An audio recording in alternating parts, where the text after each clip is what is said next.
Hello and welcome to the Chronicle. Did I just say the Chronicle? That's what happens when you have so many shows. Hello, welcome to Hello Media YouTube channel. I'm your host Samuel Lyon. This is After the Match podcast. We are back for episode 8, and I couldn't do this alone. I was like, no way. We are hitting this show, talking about everything that transpired live at SmackDown in Juba Arena in Berlin, Germany, alone. So I needed to do this with none other person than the baddest dude, in the block. Yes, I'm so proud and elated to have to be back here with us again. A quick announcement. So the stream we did, that was the stream we did, was the first ever live stream here on this YouTube channel, and I'm very glad to say it did good numbers for the channel, and it was a no-brainer to have him back on here. And we apologize for the audio for the previous one, but you guys still listen, and it's still one of the best. And also thank you to everyone that listened. We have over 50 views for our past Monday's show. That was a taped one. It wasn't live. And they say it was Stranger Things inspired. I did not say anything Stranger Things over there, but you guys listened, and I need to say great thank you. And also shout out to everyone that listened to Keep It Real with Samuel Lyon. Our first ever episode, over 55 views over there on the channel. We just dropped episode 3 yesterday.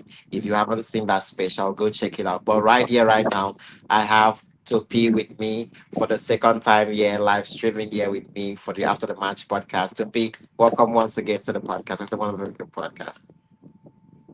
Keep clapping, keep clapping, keep clapping, keep clapping, clap well, clap, introduce your clap me, clap well. Yes, yes, good, good, good. Thanks for This is what I having have. This me. is what I have to deal with. I have to deal with this every fucking time. All these years. You're a bad See, host too. You're a bad host. Allow me to talk. Allow me to talk. You're a bad host. Allow me to talk.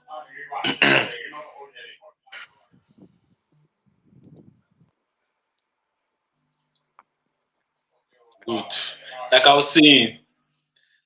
was saying, before you rudely interrupted me, what can you do without me? Like, come on, you need me. You need me. You need me. But then you've done enough introduction. So let's go on. Let's go on. Let's go on. Let's go on. Let's go on. it's crazy that John Cena doing his retirement tour when he turned on Cody, and he literally turned on the fans and accused them for being like, told them that he was in an abusive relationship with them for all of those years. I feel like I'm in an abusive relationship with you since 2020. Like, you have never, you have never let it slide with me. Every single thing I do, you put it on the glass. Like, you literally just go. Like, when would you stop abuse? Because I feel like I'm in an abusive relationship with you, dude. We are just here, and I'm here telling them how great numbers we did together. Talked about like the success of the show. Obviously, we have negative of the show, but we are here talking about the wins, and you couldn't even let them slide. Come on. Did you know When would that you stop abusing whenever we're me? having our show, just be prepared for it. I can't go easy. I have to cook you. I can't just do a show. I have to cook you. I have to say something. And I'm being gentle because it's the new year. Let's start easy. Let's not do too much. So I'd be grateful, be grateful, be grateful. I'm being gentle, so be grateful. And you're welcome, by the way. You're welcome. All right, so we get right in on the show. Talk about cooking. I mean, last night, the team on SmackDown Live did cook, and we might not have loved everything that we were served, but by God, was I literally appreciative of the meal I got in the finals. That was the main event. What the outcome from the main event, that dessert they serve. was impeccable. I did appreciate. We had a lot that went on this show. You permit me, if this is where it's not as if I have issue with my glasses, but it just feels like when I'm a nerd trying to read through things. So so we had a lot that happened here. Trick Williams. Trick Williams was out there, interrupting another legend in Randy Orton. We had Julia, putting a championship on the line against Alexa. We had the MFT with the Wyatt family. There was a lot that went in on the show, and I will try to get in on it bit by bit while getting the review from Topi. So the show opened with Randy Orton. So we covered the show. Um, these people like for it's crazy how Europe fans. Germany wasn't what I actually expected. I was expecting a lot from them. I wanted them to be loud. I mean, they came alive during the main event. And another part of the show was this one I want to talk about the Randy Orton segment. When he came out, they were singing along to his team. They loved it. They were loving him. They were singing out loud. We even saw the live and loud speedometer that was going on there, and everything was so. Um, Randy Orton, Orton came out to his music, then he was interrupted by Trick Williams, like he said. Williams says another star comes out every week to say it's their year. He says a new star has arrived, and his name is Trick Williams. Then says he doesn't know about Germany, but every other country in the world loves him.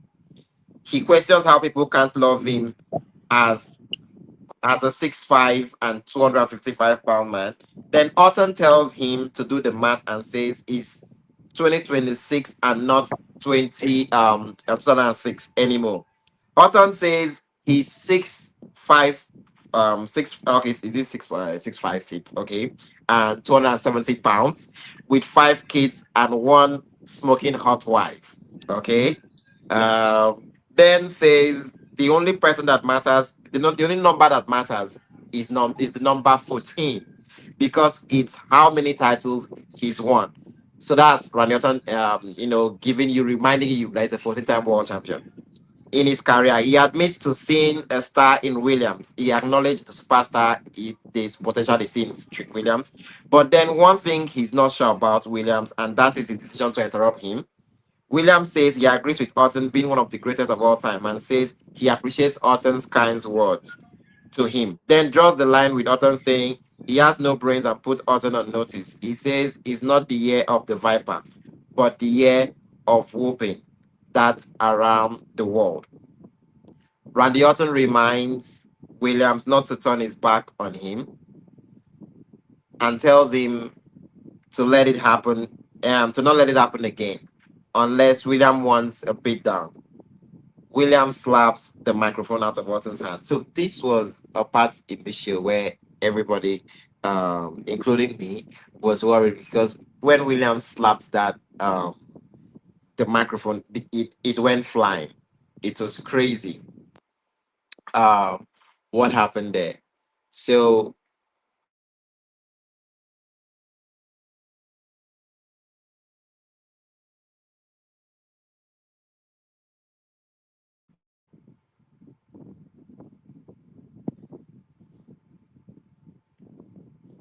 it was crazy what happened there. And so about this whole thing, Orton reminds Orton reminds Williams not to turn his back on, like we said earlier. Williams starts McGregor out of Orton's hands, and Randy Orton lands a pair of right hands on Williams and delivers a hanging DDT on him. The Miz slides into the ring, blindsides Orton from behind. He fires off storms on him, then sets up for a skull crushing finale on Orton. Randy Orton escapes this and surprises the Miz with an RKO, then poses on the ropes and throws Williams' chain on him on the outside. So this was one of those segments where for me, for sure, I was shocked. I'm like, um, Trick Williams is interrupting Randy Orton. That was crazy to imagine. And you're like, oh, what are they about to do? Are they about to, like, because it's Randy Orton and it's Trick Williams. And while we are waiting for Topi to come in back in, it's so crazy to um see where Trick has been. No, Trick, an NXT superstar, and coming into the main roster. The main roster is one place where all what you've done in NXT, if you are not good, that is where you are exposed. You are out, like you are put out there in the wolves, like literally you can be exposed if you're not good. And I can't wait for to hear to be narrative like Williams. And before we do that, so we'll go on a quick break. And when we're back, I will, give my take on Trick Williams.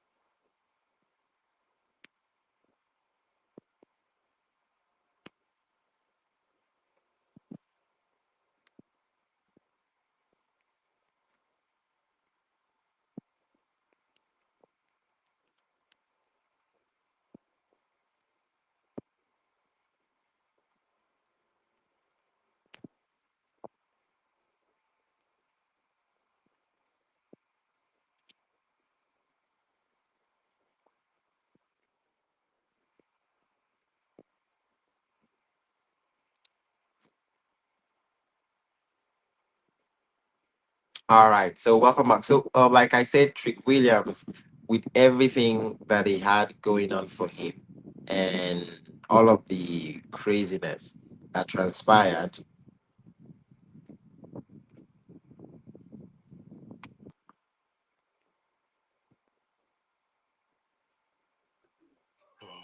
So I believe we have.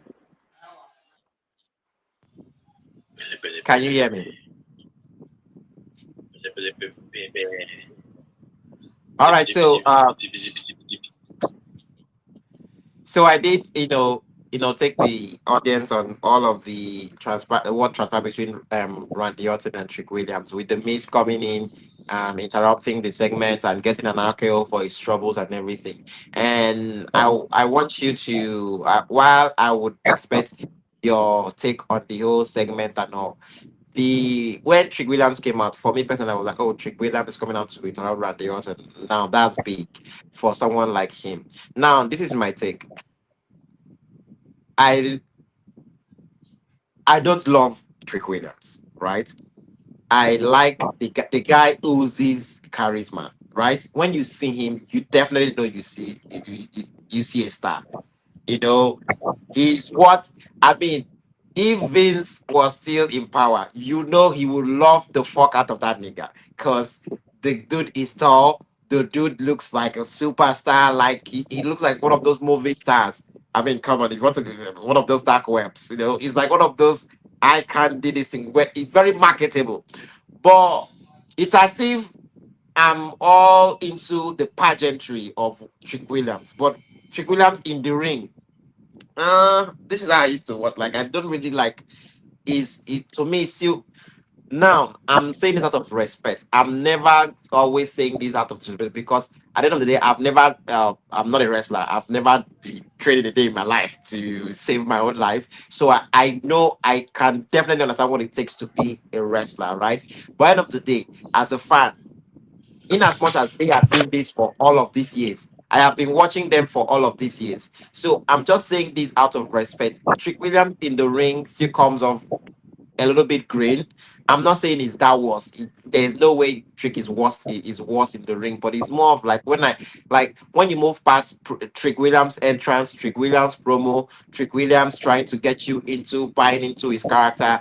After that, it's always very hard to take him in. So that's just my take on Trick Williams. I know we'll go into the match with Ray Phoenix. But before that, just the segment. But your take on the whole thing.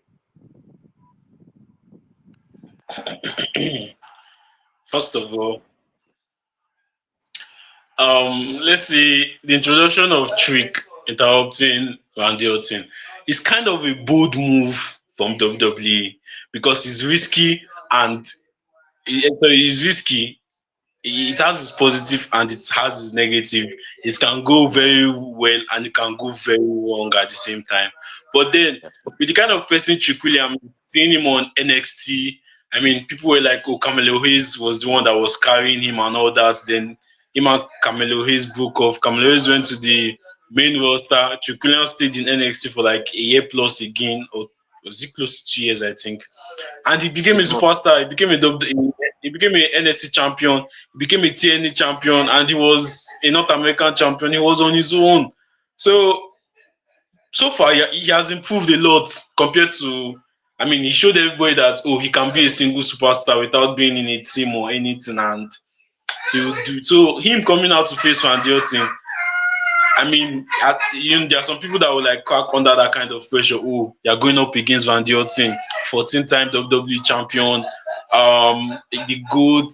I mean, this is your first SmackDown, this and this and this and this, and you just imagine your first appearance. Okay, no, it's not his first appearance actually. His first appearance was with Sami Zayn, but then Yeah. it's still your like your first month into SmackDown, and they put you up against Randy Orton, a legend, someone that is more experienced than you in the ring. So, and he kind of delivered. I mean, the only mistake I would say he made was maybe when he hit the mic off Randy Orton. Everybody knew that he fucked up. Like something happened from his reaction, from Randy's reaction. Is it that mic probably hit somebody or something happened? Because it was like, if you go back to the video, Yes, the if you go back online audience were saying that. Yeah, if you go back to the video, it was like, oh shit, Van Johnson too said something, but they had to like play it cool, and it went from there. But so far, his introduction has been good, and the fact that the fans are in love with him. I mean, when he interrupted Sami Zayn, I was surprised that everybody was singing his song. Boop, that everybody were like, so, and you know that, well, this guy, what's his name? Booker T is not there to add those ad libs, but then you could still hear Yeah. the crowd the ad libs, and it was like, bro, this guy he's over the fans. That's the thing. I mean, this generation of NXT superstars that is moving up to the main roster, a lot of a lot of people from the main roster are now suddenly invested in NXT, so they know most of these superstars. Javon Evans, the crowd love him.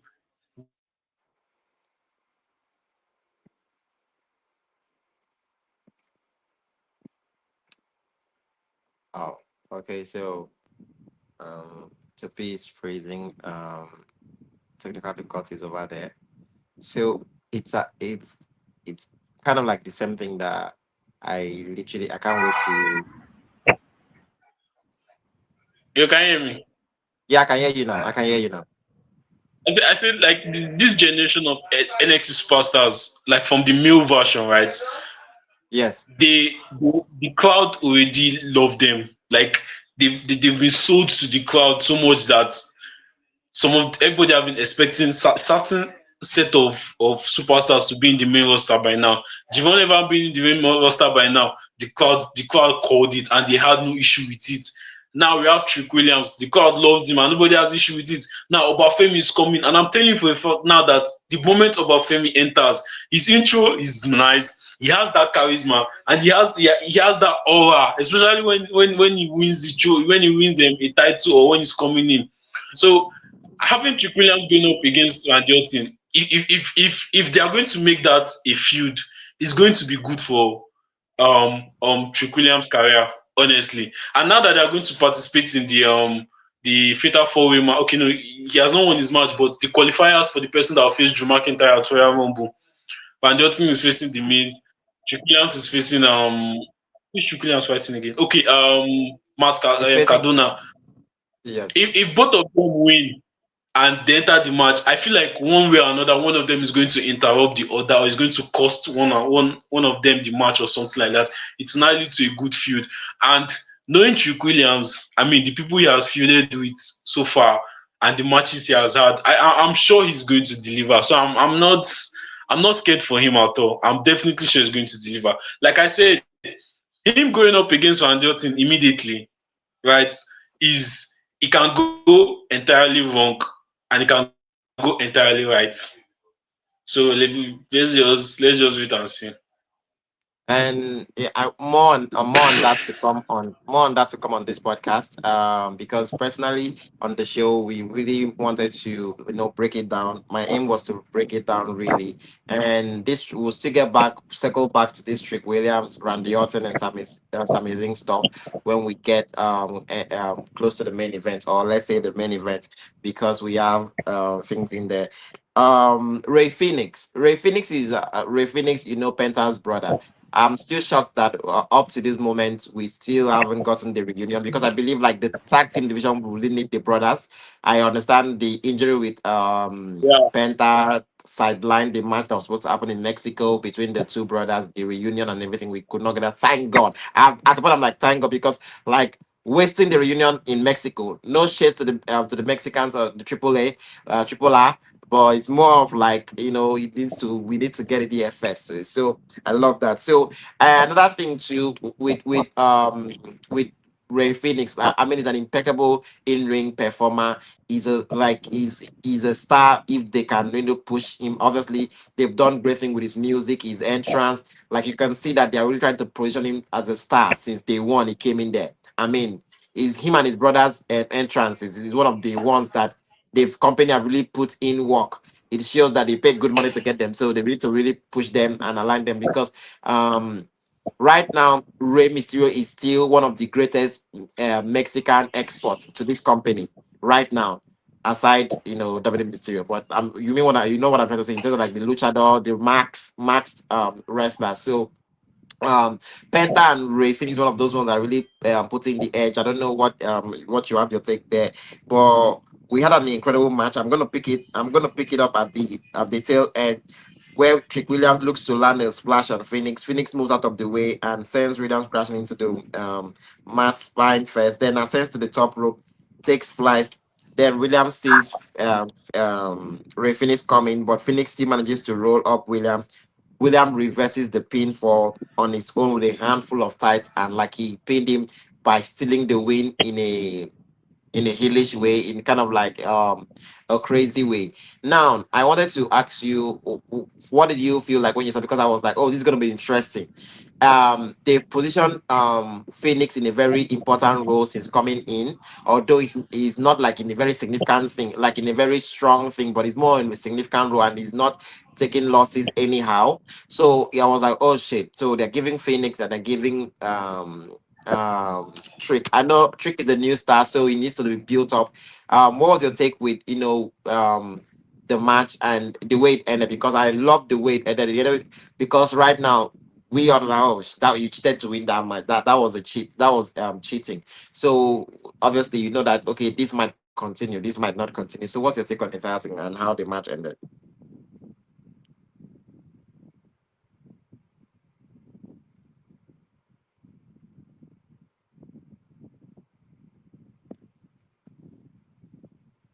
Hey T, can you hear me?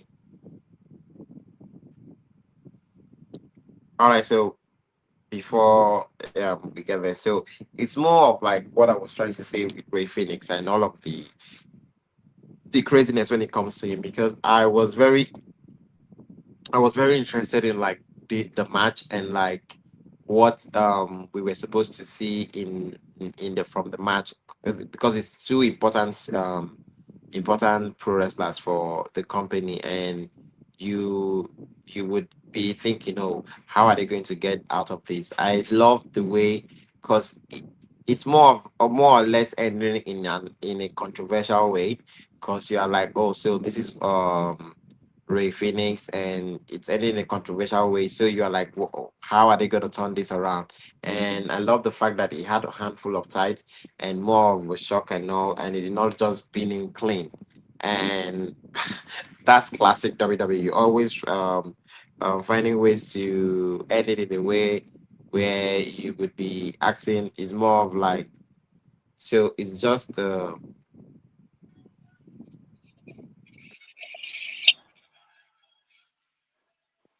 right, Topi.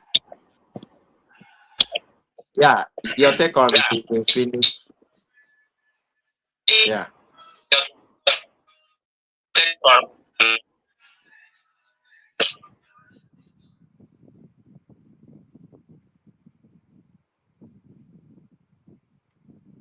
All right. So it's one of those ones where network is giving a hard time.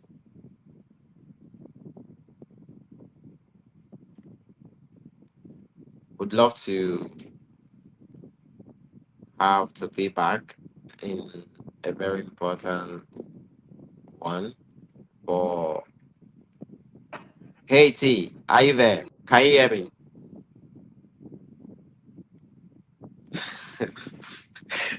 This is one of the crazy things when it comes to live shows. So we will go there with we then head to the backstage where Baron Saxon catches up with Damien Priest. Priest gets into a verbal exchange with Drew McIntyre and heads off. Before McIntyre speaks with Saxon and reveals he has Cody's dad's wristwatch. We then head to Alexa on the phone with Charlotte Flair, telling her to rest and recover. Now Jackson and Last Legend approaches Priest and a brief verbal confrontation ensues. We get to ringside. Julia, and Kiana James makes their way out. Please follows. So first off, the Demon Priest is personally for me. I was like Demon Priest, like the dude, I'm like, let's not start this because we have a running joke at home where I watch my godparents and they're like, oh, Demon Priest he's been fighting for his life for almost 2 years now. When last was the Priest champion? That was 2024. Gunther won it from him. He won the belt WrestleMania 40. Gunther won it from him SummerSlam, and he's not been champion since then. He's been in feuds, in and out of feuds with different people, and throughout 2025, he's been feuding with people. McIntyre was WrestleMania last 2025, 2041, and involved with other ones till Alexa Black, and they ended up this year. And I'm like, personally, everybody in the house were like, we are running joke. Priest, anytime we see Priest, we're like, oh, the quarrel man, because he's always in feuds. He's always in feuds. I'm like, when is this guy gonna go for championship? Like, he needs to stop this shit. Like, it's a whole, it's a lot. So it was so fun, getting to see him and just having a good talk to Joe. I'm like, oh, please, let's not do this again. And especially with the outcome we got at the end of the show, it's amazing to see all of that. And personally, I really did like the exchange that did. And Drew telling Saxon that, oh, you see, with Cody's watch, because he attacked Cody on Cody's home away from home, the tour bus. And we have to believe that it was from there he took the championship from the boss. And because I was like, at some point, I was like, how did he get the wristwatch? And I'm like, okay, so it definitely from the top boss when he attacked Cody. And I love what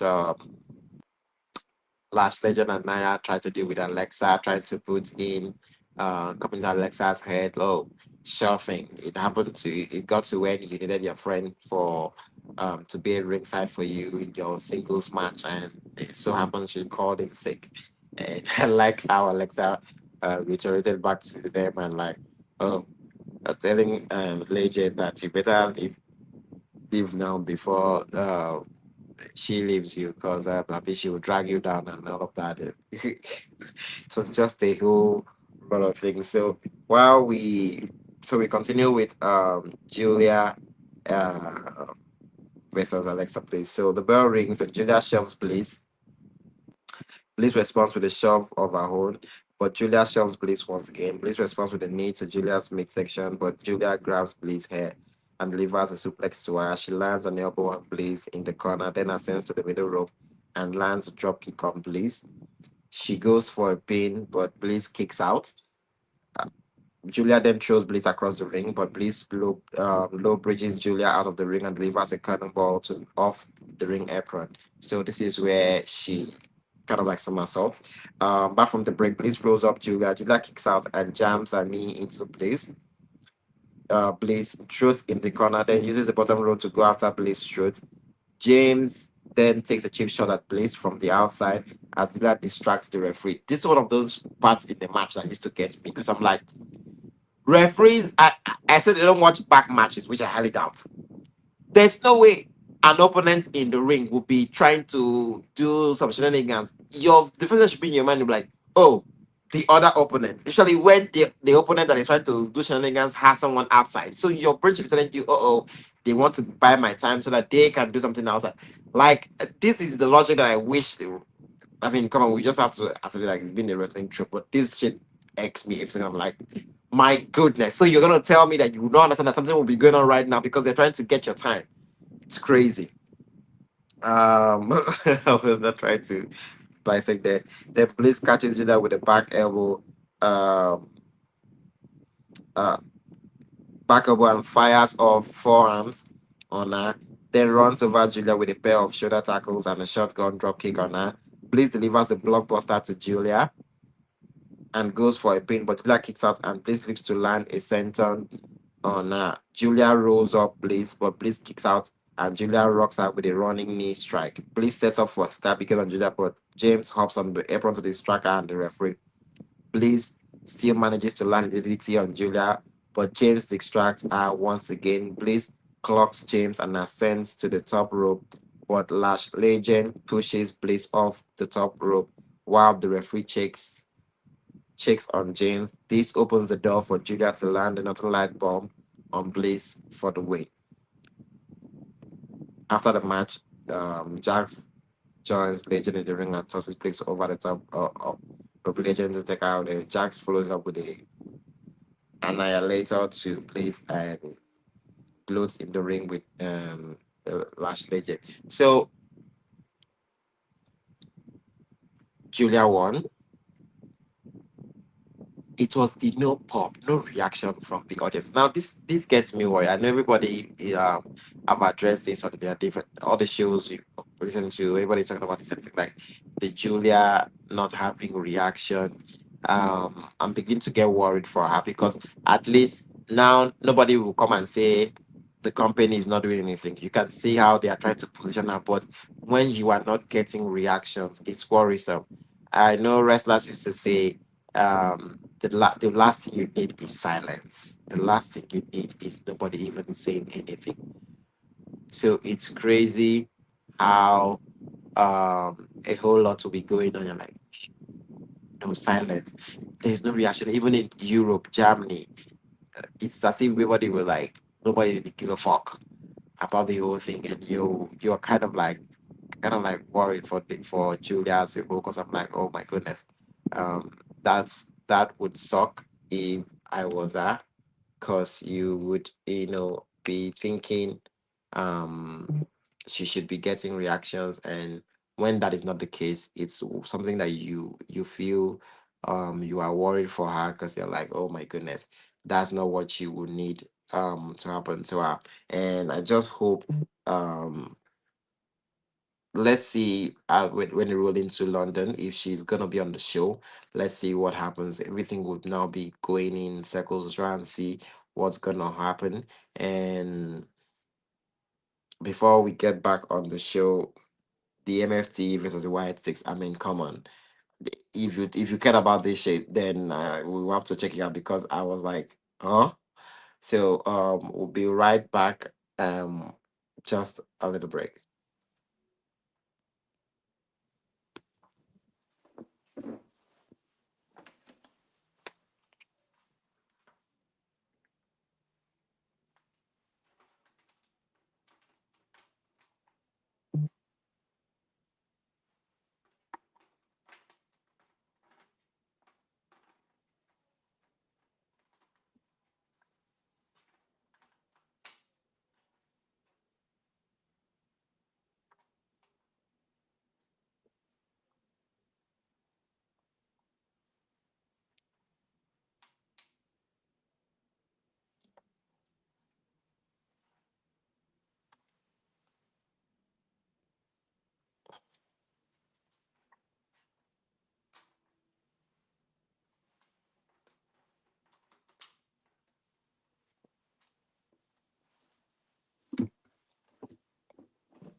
So welcome back. So we had the MFT, Dexter Lumis and Tangaloga begin the match. The bell rings and Noah rains down right hands on Loomis. He runs over Loomis with a shoulder tackle, but Loomis keeps up and levels Lua with a drop kick. Joe Gacy tags in and Loomis holds Lua in a place as Gacy levels him with a clothesline. Loomis then hits a running senton on Lua. Joe Gacy follows it up with a running elbow, drops on him. Tamatonga tries to interfere, but Joe Gacy and Dexter Lumis doubles team on him. Gacy levels Tama with a big boot and then takes flight to level him on the outside. Loomis does the same to level Tongaloa. MFT and the YS6 then stare each other down. Back from the break, Slow rains down right hand on Gacy in the corner. He follows it up with a hip attack on him, then knocks Uncle Howdy and Loomis off the apron. Tamatonga, sorry, tacks in and fires up double axe handles on Gacy. He stares down Eric Rowan on the apron, but Gacy fires off right hands on Tamatonga. Joe Gacy comes with an upside down on Tamatonga, then tacks in um, Eric Rowan as Lower tacks in on the rings on the side. Rowan runs over is it Tongaloa with the clothesline and levels Tamatonga and then Tamatonga with a clothesline of his own. Then lands clothesline on Tama and Lower in the opposite corners, levels Lower with a drop kick. Tama goes after Rowan, but Rowan fights him off and delivers a crossbody to him. It's always one of those ones when I see him do his crossbody. He's like he's a big man and he's doing that and it's always amazing. Then Tyler tags in and stares down Rowan, then exchanges right hands with him. Talatonga delivers a headbutt to Rowan, but Rowan runs over Tyler with a clothesline and gets him on his shoulders. But Tyler runs over Rowan with a clothesline and levels Gacy with a big boot. He connects with a choke slam on Loomis, but Rowan takes out Talatonga with a clothesline. Howdy um, and Sikoa attack in. The both leaders stay each other down, but Howdy levels Sikoa with a right hand and a clothesline. He takes out Tamatonga, but Sikoa rocks Howdy with a super kick and sets up for a Samoan strike on him. Howdy avoids and delivers and Huronage to Sikoa, then sets up for Sister Abigail on Sikoa. Sikoa avoids it, but Tama Tamatonga makes the blind tag. Howdy dumps Psycho Sikoa out of the ring and delivers a Ronagi to Tamatonga, then tracks Mateo into the ring and clean and cinches in the mandible claw where you have the hand inside the mouth and clawed in on Mateo. Sikoa grabs Howdy, lands it on as Howdy sets up for stab because of Tamatonga takes advantage of the distraction and Howdy runs him over with a big boot, then levels Rowan on the apron with a right hand. This opens door for Tamatonga to deliver the cutthroat to how they kind of like the hidden blade for the win. I mean, it is what it is. I mean, cause the only person I care about in this whole thing is Uncle Howdy. Cause he's Bray's brother and we know he can do so much. We know so much can be done with him. So um it's it's just a whole lot. You're just looking at what's gonna happen, how they're gonna handle all of this and all of that craziness, and I'm like they need to humanize him as fast as possible because it's one of the interesting ones. It's the only interesting one that the only person like of interest to me, and maybe Eric Rowan because he has touch with the first with the original Wyatt family, and sadly, he's the only surviving person from that.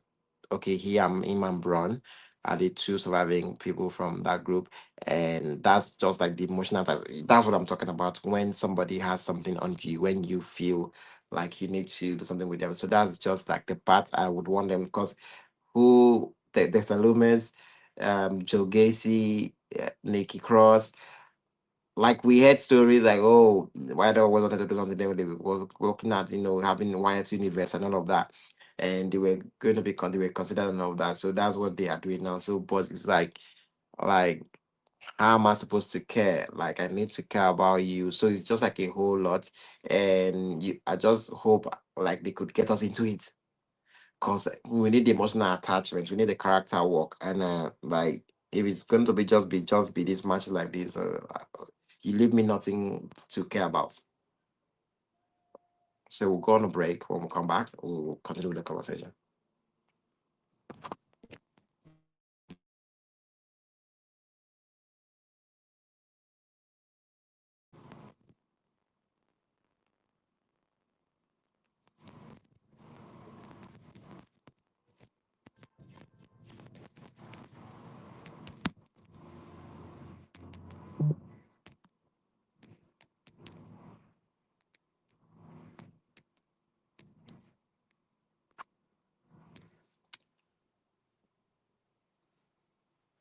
All right, welcome back. So, this year was going great, and we would have loved to have that conversation because was really looking forward to having Topi's joining on the conversation and all of that. And unfortunately, due to technical difficulties, he's unable to join us all the way from Abuja. So we'll continue the show together. So Jalen Grace and Abafaya have the match. So this is another thing I would like. Great. Abafaya is one of those ones like I was so excited about. You know, I'm like, oh, not excited about. Abafaya is one of the ones I would just wish like they would work on and get out of this. I have much or less, appreciated the fact that they keep using her. At least she's working. But end of the day, like, could we see something more? I mean, this is the if not one of, if not the longest reigning NXT UK champion. I know Kaylee Ray then. Kaylee Ray, yes, KLR, yeah. She's a badass. I mean, the girl can go, the lady can go. So I didn't need to get her off this. So there was a match with she and Grace. Grace won the match. Cargill came out saying that she's the bitch. That Grace should get off, and then we had Camelo Hayes because she's Nakamura. That's all. I mean, this was a good match, not great, not but it was a good match. I appreciate the fact that I wish Shinsuke Nakamura was able to go. I don't know what decision on there why he wasn't part of the retirement ceremony, retirement match, like being able to go to Japan for Tanahashi's retirement. So I just wish he could have that. This was a great match and of a good match, sorry, and then having Camelo has come out victorious, and then the him bowing to Shinsuke. Like I love the show of sportsmanship. That was amazing. That was impeccable. So we head to Cody Rhodes and Drew McIntyre, the match of the night. This was commercial free, 1 hour commercial free. Stage one. We'll pick it up from where Rhodes fires off a couple of right, and so Cody Rhodes, they had a crazy match where Rhodes fires off a couple. This was a straight up wrestling match. This was a no. This was a rules involved rules strictly match, and Cody was able to. This was like I love the way they did this, and this was like it was fast, and Drew McIntyre picked up the win. And then we had the four count anywhere match where they went to the backstage, they went to the fans, they went everywhere, and Cody got the pin when he hit a crossroads of McIntyre on the table, and he won that. And then we had the steel cage match. Like I appreciate that the guys put in the work and all of the matchups that happened that ensured there. But the ending came when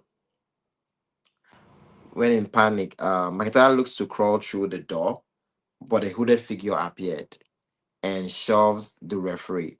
The stare down happens and reveals him to be Jacob Fatu.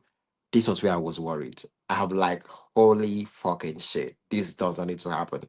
We all expected. There's no one that would not have expected. Oh, Fatu might be back, and if Fatu comes back, you know who he's coming for.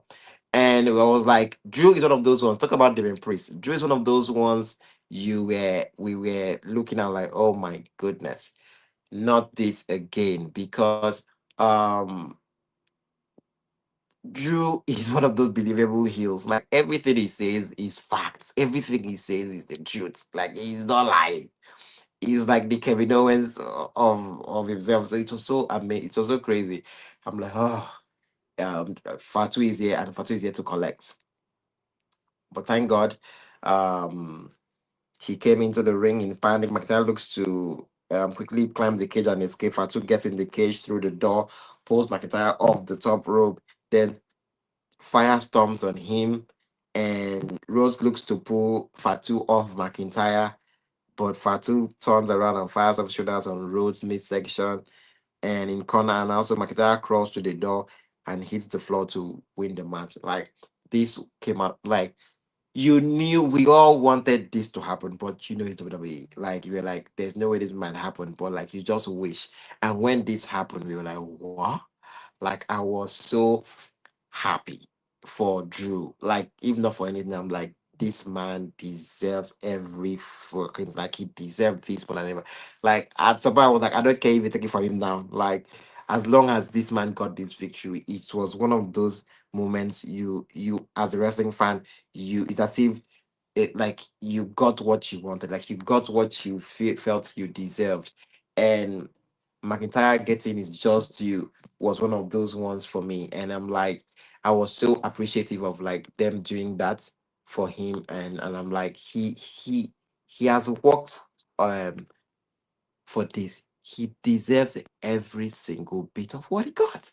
And like I now I'm so I can't wait.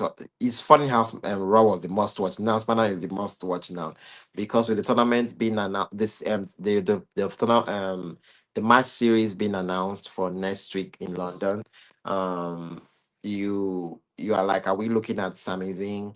Because already Sami Zayn is has a match with Dragonov, which I believe he should win.